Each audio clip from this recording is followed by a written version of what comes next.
시청자 여러분 안녕하세요. 신앙생활 속 궁금증을 함께 풀어보는 시간, 알고 싶어요. 오늘의 질문입니다.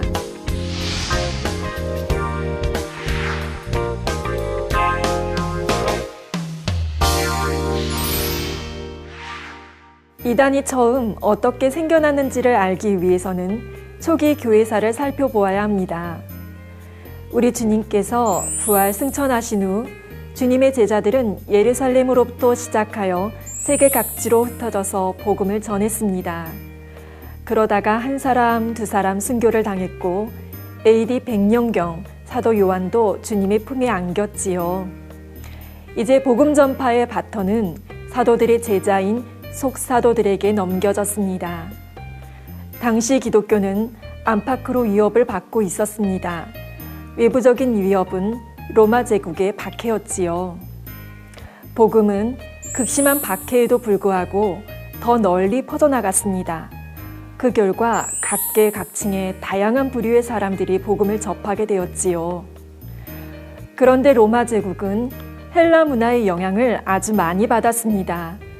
마치 우리나라의 기독교가 처음 전파됐을 때 유교 사회였던 것처럼 말입니다.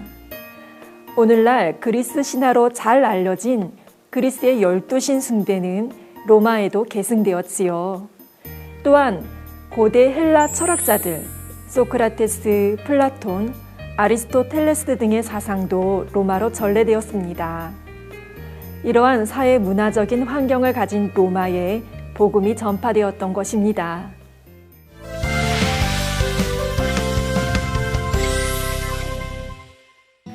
복음을 순수하게 받아들이는 사람들도 있었지만 헬라 철학으로 복음을 재해석하려는 사람들도 있었습니다.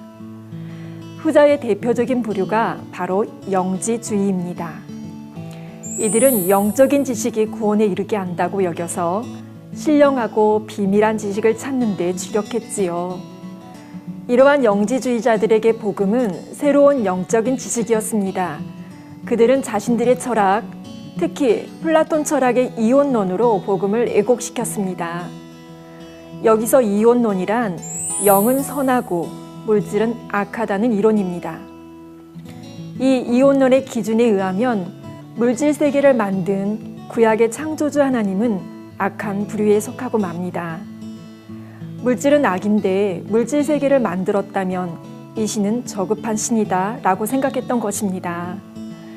이와 함께 그들이 추구하는 신령한 지식인 말씀, 곧 로고스가 물질인 육신을 입었다는 사실도 용납하지 못했습니다. 다시 말해서 말씀이 육신을 입고 오신 분이 구세주 예수님이라는 사실을 받아들이지 않았지요. 따라서 예수님이 근본 하나님의 본체이심도 하나님의 아들이심도 믿지 못했습니다. 예수님을 단지 신령한 지식을 전달해준 중재자 정도로만 여겼습니다. 이러한 영지주의는 지역과 지도자들에 따라서 여러 분파로 나뉘어 다양한 양상을 띠었습니다. 영지주의자들은 물질은 악하다 여겼기에 대체로는 엄격한 금욕주의를 실천했습니다. 반면 영지주의 중에는 육체는 아무런 의미가 없다고 여긴 나머지 육체를 방종의 도구로 여긴 부류도 있었습니다.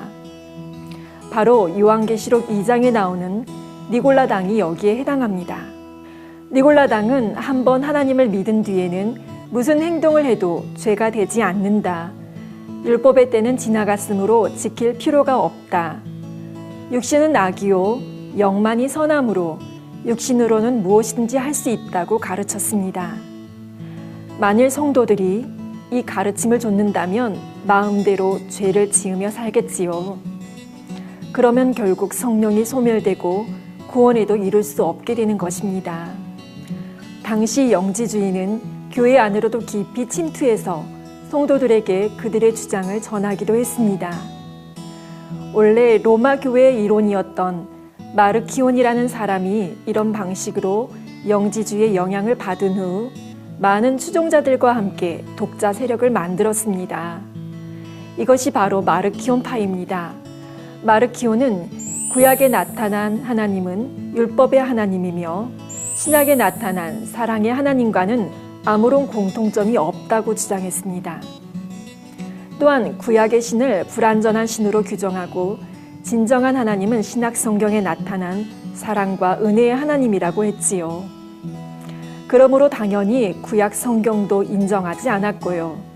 또한 사복음서 중에서도 누가복음만, 그것도 구약과 관계된 부분은 임의로 편집한 후 정경으로 인정했습니다. 바울 서신 중에서도 10권만 정경으로 인정했지요.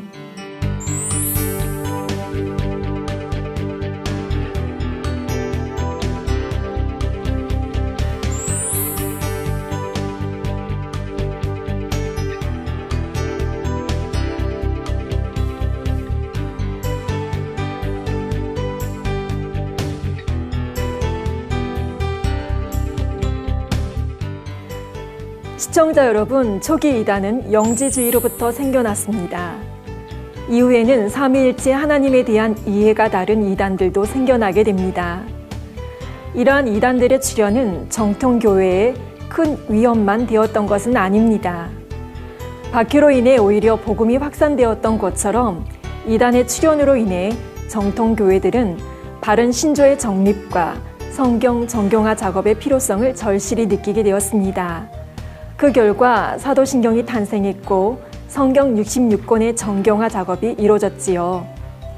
이 부분에 대해서는 다음 시간에 이어서 말씀드리겠습니다.